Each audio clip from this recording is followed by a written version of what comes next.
So I'd like to start with a small story about two people I met in Singapore earlier this month. And I was actually trying to catch a flight that evening to Dhaka. First, I met this 20-year-old kid. His name is Abdullah Al-Shafil. Some of you may have seen him on Facebook. He was shot in his eye during the July Revolution. And as it turns out, our lack of execution capability in the government made him wait for over 90 days before he could actually get any form of treatment. So as he was groaning in pain, he decided to buy his own ticket and to go to Singapore for his own treatment, forgetting about whether the government is eventually going to send him money or not.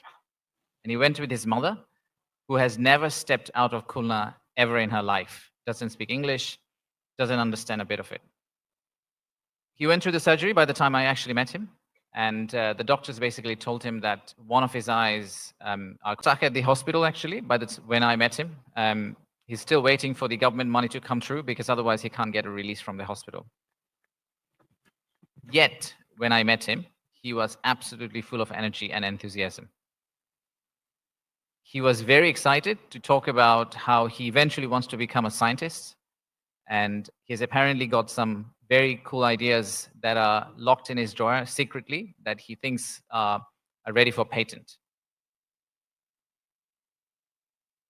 In tears, and because this is her only son, and she's genuinely worried about whether the treatment's going to go through, whether he will ever be able to do a job. Because as I walked with Shafil, I actually realized because he only has one eye, he was struggling to walk in a straight line.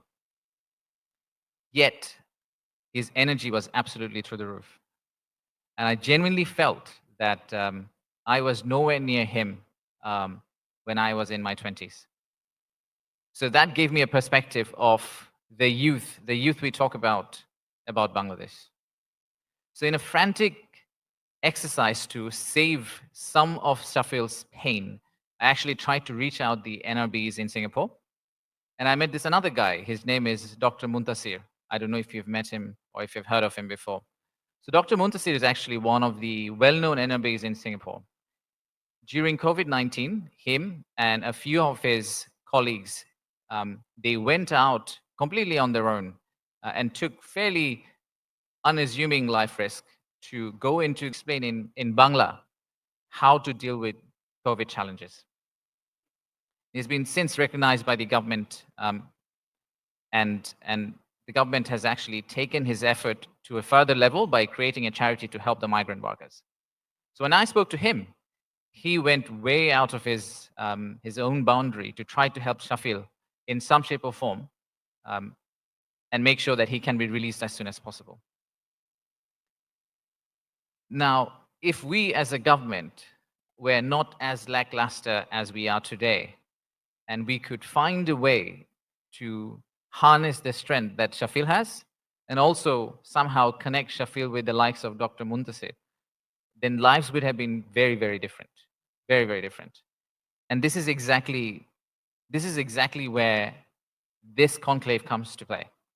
So I walked away from that 24-hour experience with full of hope, but at the same time realizing that there's just so much to be done between where we are today versus where we could be with the NRBs.